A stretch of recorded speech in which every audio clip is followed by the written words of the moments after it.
کفر ہوتا ہے صرف ایمان اور کردار کے اعتبار سے۔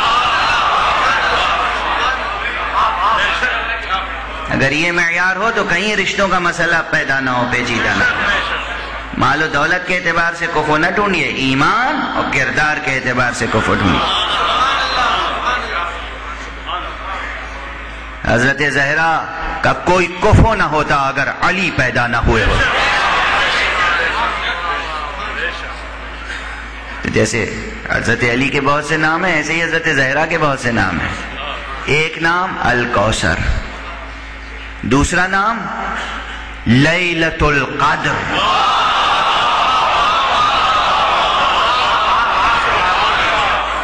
لیلۃ القدر زہرا کا نام ہے، قرآنی نام۔ اِنَّا أَنزَلْنَاهُ فِي لَيْلَةِ الْقَدْرِ، ہم نے قرآن کو لیلۃ القدر میں نازل کیا ہے۔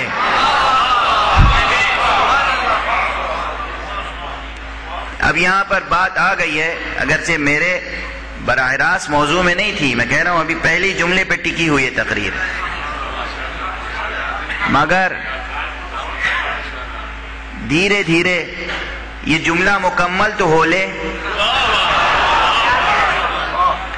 پھر اگر رہ گئی بحث تو آئندہ انشاءاللہ۔ یہ قرآن جو بسم اللہ سے والناس تک ہے، اس کا ظرف زمانی نزول ہے لیلۃ القدر۔ لیلۃ القدر کیا ہے؟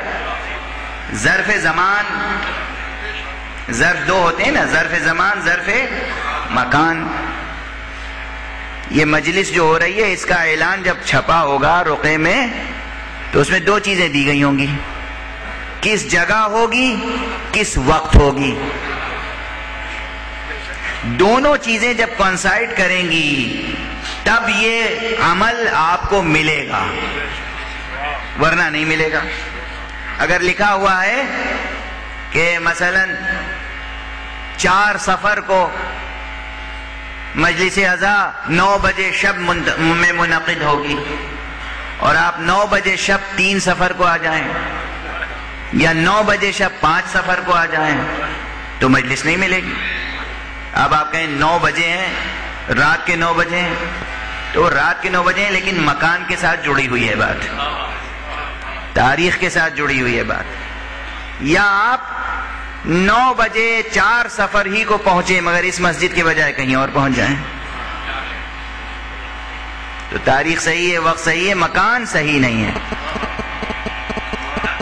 مکان اور زمان دونوں چیزوں کا ایک ساتھ ہونا ضروری ہے۔ اب جناب والا قرآن مجید کے نازل ہونے کے لیے بھی 2 ظرف ہیں، ایک ہے زمان، ایک ہے مکان۔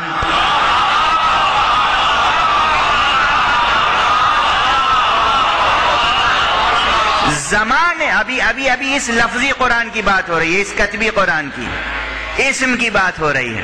یہ قرآن کریم، یہ قرآن عظیم، یہ قرآن شریف، یہ قرآن مجید، یہ قرآن حکیم لیلۃ القدر میں نازل ہوا، یعنی ماہ مبارک رمضان کی 23ویں شب لیلۃ القدر میں یہ قرآن نازل ہوا۔ یہ لیلۃ القدر ظرف زمان نزول قرآن ہے، مکان نزول قرآن قلب پیغمبر ہے۔ کہاں نازل ہوا؟ قلب پیغمبر پر، کسی پہاڑ پر نہیں، کسی پتھر پر نہیں، قلب پیغمبر پر۔ لیکن قلب پیغمبر پر لیلۃ القدر میں کون سی چیز نازل ہوئی؟ یہ اسم نازل ہوا، یہ لکھی ہوئی کتاب نازل ہوئی۔ جبرائیل نے آ کے تلاوت کی، سنائی یہ کتاب۔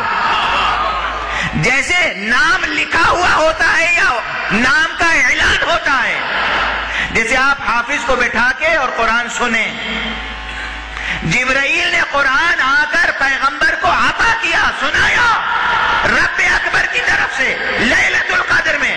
ظرف زمان نزول 23ویں شب قدر، ظرف مکان قلب پیغمبر۔ مگر میں نے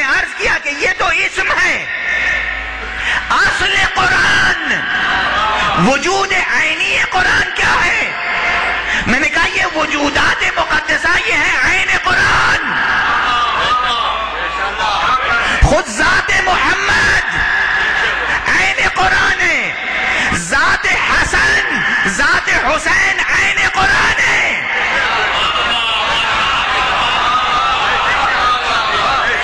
جس ظرف مبارک میں یہ قرآن ناطق نازل ہوئے،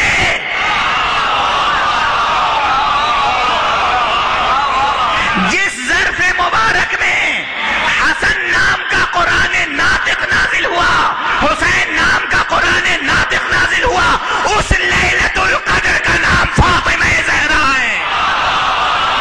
صلوات پڑھ دے محمد و آل محمد.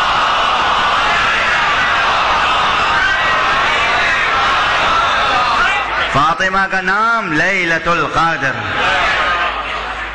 اور یہ میں نہیں عرض کر رہا ہوں، حضرت امام جعفر صادق علیہ السلام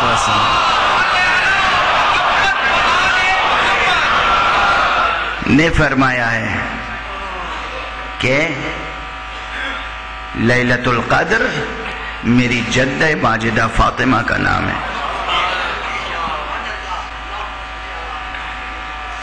اور اسی لیے قرآن مجید نے کہا ہے اِنَّا أَنزَلْنَاهُ فِي لَيْلَةِ الْقَدْرِ. کہہ دینا کافی تھا.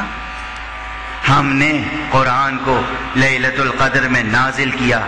پھر کہا وَمَا أَدْرَاكَ مَا لَيْلَةُ الْقَدْرِ. تمہیں کیا پتا کہ لیلۃ القدر کیا ہے؟ یہ وَمَا أَدْرَاكَ کہنے کی کیا ضرورت تھی؟ عرب لیل کے معنی نہیں جانتے تھے یا قدر کے معنی نہیں جانتے تھے؟